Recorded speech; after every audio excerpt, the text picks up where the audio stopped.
il n'y a vraiment pas dans la province de Québec une seule école comparable au Conservatoire d'Europe. Toutefois, de réels efforts sont tentés depuis de nombreuses années par des artistes canadiens-français qui se sont faits les propagateurs de notre musique, n'hésitant pas à sacrifier leur succès personnel à leur idéal dans un pays où l'éducation musicale, encore à l'état embryonnaire, ne permet pas toujours au public des concerts d'apprécier à sa juste valeur la production musicale.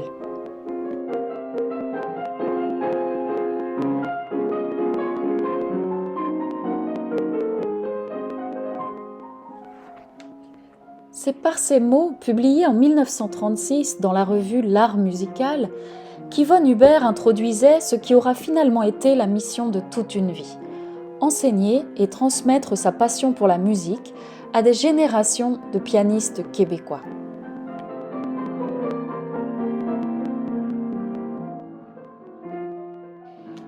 Née le 28 mai 1895 à Moucron, en Belgique, Yvonne Hubert entre à l'âge de 6 ans au Conservatoire de musique de Lille, dans le nord de la France, où son talent attire rapidement l'attention des grands pianistes de son temps, tels que Gabriel Fauré ou encore Alfred Cortot.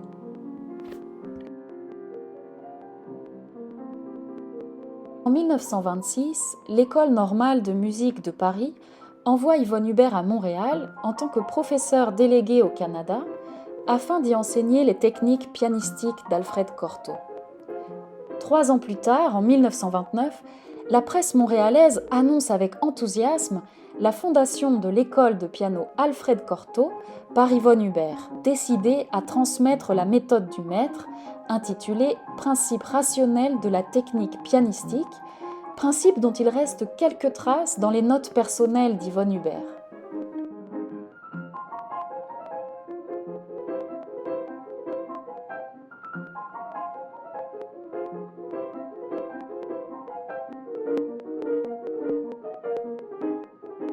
Très vite, sa réputation de pédagogue est reconnue et la méthode Cortot laisse place à la méthode Hubert.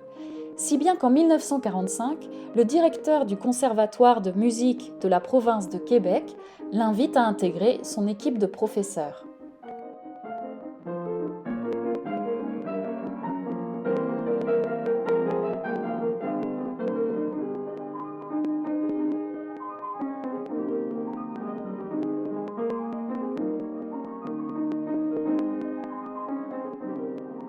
Que ce soit au Conservatoire de musique ou dans d'autres institutions de Montréal, jusqu'en 1975, Yvonne Hubert forme de nombreux élèves qui brilleront dans le monde musical.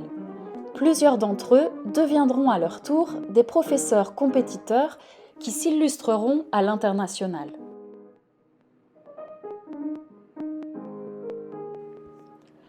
Tout au long de sa vie, Yvonne Hubert conserve précieusement les coupures de presse, les programmes et autres lettres qui témoignent des nombreux succès de ses élèves.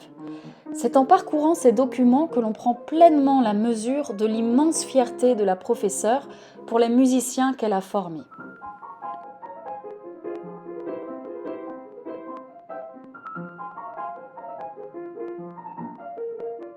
De toute évidence, cette admiration était réciproque. Dans les archives personnelles d'Yvonne Hubert, on retrouve en effet des centaines de lettres chaleureuses et pleines d'affection envoyées par les élèves à leur ancienne professeure.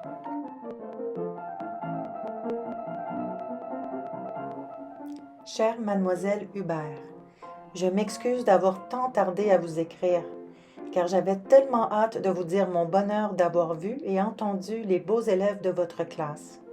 Ils transcendent tout ce qui pouvait se trouver là de meilleur. Si j'avais pu communiquer mes impressions sans inconvenance, la salle aurait bourdonné de mes enthousiasmes. Ce fut un triomphe pour vous, mademoiselle, quel que soit le résultat du concours.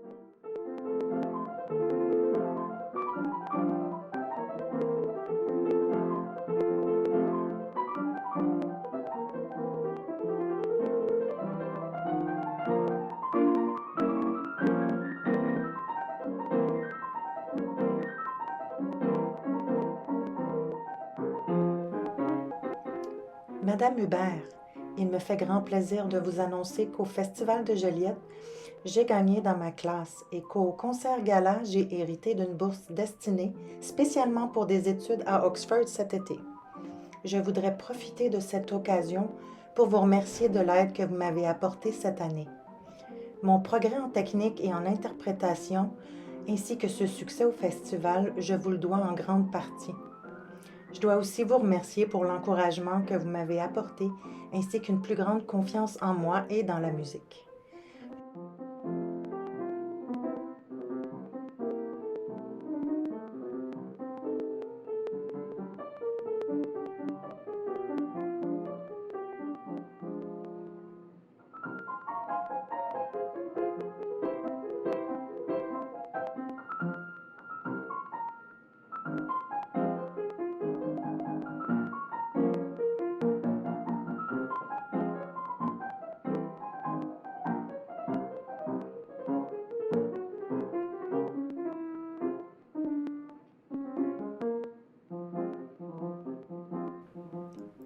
Très chère mademoiselle Hubert, je viens à peine de vous parler. J'ai envie de crier mon affection et ma reconnaissance pour vous. Non seulement pour m'avoir appris tout ce que vous m'avez appris, mais pour chaque conversation que nous avons depuis quelques années. Conversation qui me donne des ailes. Vous n'aurez jamais idée de tout ce que vous m'avez apporté. Jamais. Et à combien d'autres aussi.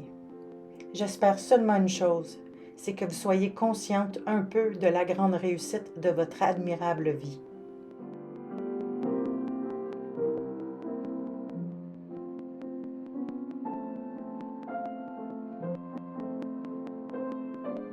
Sans aucun doute, ce sont ces nombreuses lettres qui témoignent le mieux de l'impact qu'aura eu l'enseignement d'Yvonne Hubert sur des générations de musiciens à Montréal.